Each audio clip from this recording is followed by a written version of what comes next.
Okay, Assalamualaikum warahmatullahi wabarakatuh. Hari ini saya akan menerangkan berkaitan tajuk urbanisasi.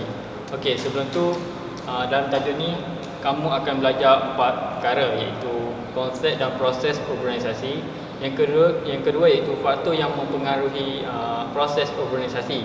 Yang ketiga iaitu kesan urbanisasi, dan yang keempat iaitu langkah-langkah bagi mengurangkan masalah urbanisasi. Okey.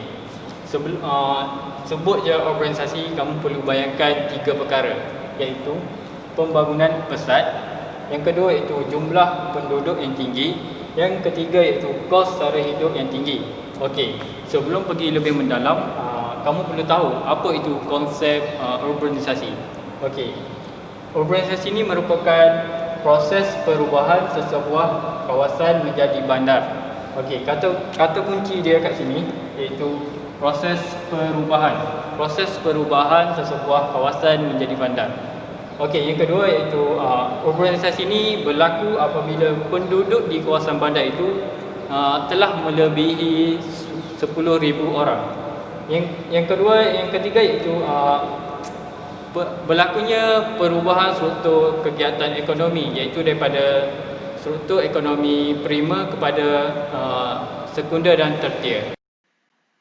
Okey, kita masuk pada faktor-faktor yang mempengaruhi proses urbanisasi. Bagaimana urbanisasi ini boleh terjadi? Apakah sebab-sebab sesuatu kawasan boleh melalui proses urbanisasi? Okey, faktor yang mempengaruhi proses urbanisasi ini terbahagi kepada 3, iaitu ekonomi, sosial dan government. Sekejap lagi kita akan lihat satu persatu dari segi aspek ekonomi, sosial dan government ini. Okey, dari aspek ekonomi iaitu terdapat 4 faktor. Yang pertama iaitu pelumbungan, yang kedua iaitu peluang pekerjaan, yang ketiga iaitu kedudukan strategik, yang keempat pelbagai perkhidmatan, yang kelima keindahan alam semula jadi. Okey, contohnya kita lihat dari segi faktor yang pertama iaitu pelumbungan. Pelumbungan ini terbahagi kepada 2 jenis, iaitu pelumbungan biji timah dan minyak dan gas asli. Perkembangan biji timah sebenarnya telah bermula sejak abad ke-19 lagi, seterusnya telah menggalakkan proses pembandaran, contohnya di Bandar Taiping, Ipoh dan Kuala Lumpur. Okey, kita lihat faktor yang kedua iaitu peluang pekerjaan. Terdapat banyak kawasan perindustrian dan perkhidmatan telah dibuka di kawasan bandar. Sebenarnya perindustrian yang dibuka ini telah membuka pelbagai peluang pekerjaan kepada masyarakat. Jika kita lihat contohnya seperti seberang Perai di Pulau Pinang dan di Ho Chi Minh di Vietnam. Okey, yang keempat iaitu pelbagai perkhidmatan. Proses pembandaran telah menarik pelbagai sektor, terutamanya perkhidmatan untuk dibangunkan di kawasan tersebut. Contohnya pusat perkhidmatan keuangan. Okey, dari aspek sosial pula, faktor yang mempengaruhi proses urbanisasi iaitu kemudahan infrastruktur. Contohnya seperti bekalan air bersih, elektrik, telekomunikasi yang baik, jaringan pengangkutan pendidikan kesihatan sebenarnya telah menggalakkan proses urbanisasi, contohnya di Kota Baru, Sibu dan Sandakan. Faktor yang kedua iaitu kemudahan sistem pengangkutan.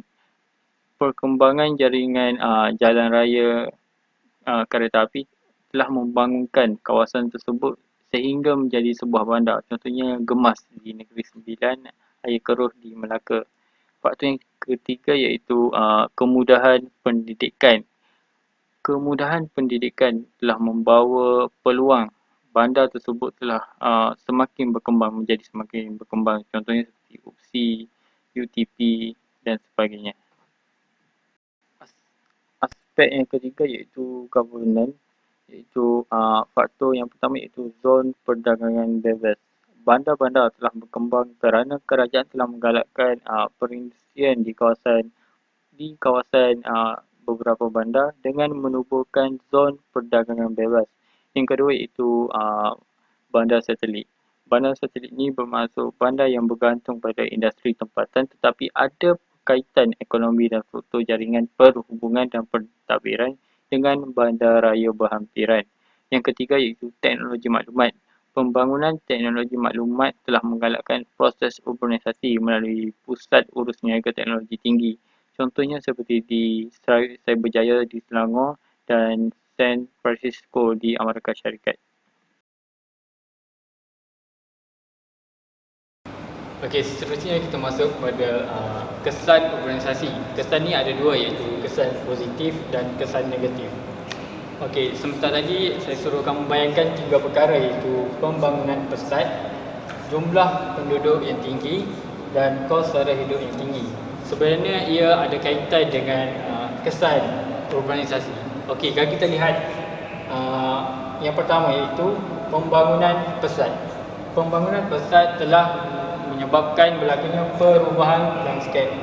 Yang pertama, perubahan landscape ni telah melibatkan struktur guna tanah di bandar-bandar besar seperti Kuala Lumpur, New York dan sebagainya, telah menyebabkan terdirinya bangunan-bangunan yang tinggi yang telah mengubah landscape asal di kawasan tersebut. Okey, yang kedua iaitu peluang pekerjaan. Pembangunan pesat telah mewujudkan pelbagai peluang pekerjaan kepada masyarakat. Contohnya kalau kita lihat bandar Kuala Lumpur telah menyediakan pelbagai peluang pekerjaan, di mana sektor kegiatan ekonomi di Kuala Lumpur iaitu melibatkan ekonomi tertier, iaitu menyediakan perkhidmatan kepada masyarakat. Okey, yang ketiga iaitu perkembangan infrastruktur. Okey, kalau kita lihat pembangunan infrastruktur ni disebabkan oleh pembangunan pesat dan jumlah penduduk yang tinggi di sesebuah bandar. Okey, seterusnya iaitu kesan negatif urbanisasi. Okey, yang pertama iaitu Pulau Habor. Apa yang kamu faham tentang Pulau Habor? Okey, Pulau Habor ni merupakan peningkatan suhu sesebuah bandar berbanding suhu di sekitar bandar tersebut. Okey, contoh kalau kita lihat pembangunan yang pesat ni telah menyebabkan permukaan sekitar di bandar tersebut berturap dan telah memerangkap haba yang telah menyebabkan berlakunya Pulau Habor bandar. Okey, yang kedua itu pencemaran. Okey, dengan adanya pembangunan yang pesat, jumlah penduduk yang tinggi telah menyebabkan berlakunya pencemaran. Pencemaran terbahagi pada tiga, iaitu pencemaran bunyi, pencemaran udara dan pencemaran air. Contohnya kalau kita lihat pencemaran bunyi, dengan seperti kamu tahu kan, jumlah penduduk yang tinggi telah menyebabkan berlakunya peningkatan kenderaan di bandar. Seterusnya telah mewujudkan pencemaran bunyi di bandar tersebut dengan pertambahan kenderaan.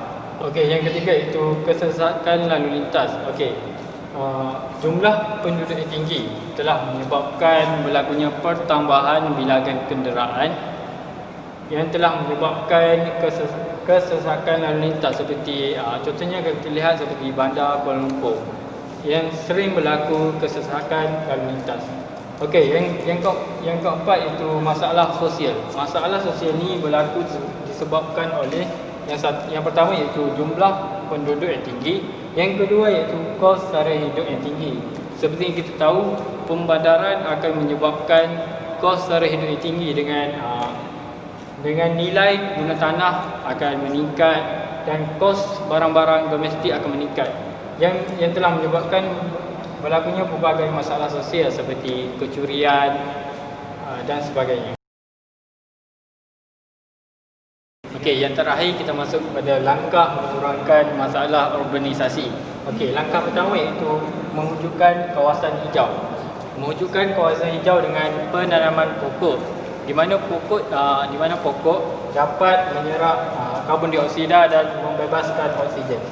Contohnya kalau kita lihat di Tasik Perdana, iaitu di Kuala Lumpur. Okey, yang kedua iaitu amalan pengangkutan lestari. Okey, jika kita lihat amalan pengangkutan lestari ini menitik beratkan kenderaan hybrid, iaitu penggunaan kenderaan hybrid, di mana penggunaan kenderaan hybrid ini dapat menjimatkan atau mengurangkan pencemaran alam. Seterusnya iaitu menggunakan pengangkutan awam. Contohnya kita menggunakan bas, monorail, LRT dan sebagainya. Okey, yang ketiga iaitu membina jalan raya bertingkat. Okey, disebabkan urbanisasi ini telah meningkatkan bilangan kenderaan di jalan raya yang telah menyebabkan kesesakan lalu lintas. So, apa yang kita perlu buat iaitu membina jalan raya bertingkat, iaitu yang membolehkan pergerakan kenderaan lebih cepat bergerak di sesuatu tempat dan dapat menjimatkan masa perjalanan. Yang keempat iaitu kempen kesedaran. Okey, langkah mengurangkan masalah urbanisasi ini kita boleh buat dengan melancarkan kempen kesedaran. Contohnya seperti pendidikan alam sekitar kepada pelajar-pelajar supaya dapat mendidik mereka supaya dapat memelihara alam sekitar. Okey, itu saja penerangan saya tentang tajuk urbanisasi. Okey, sekian, terima kasih.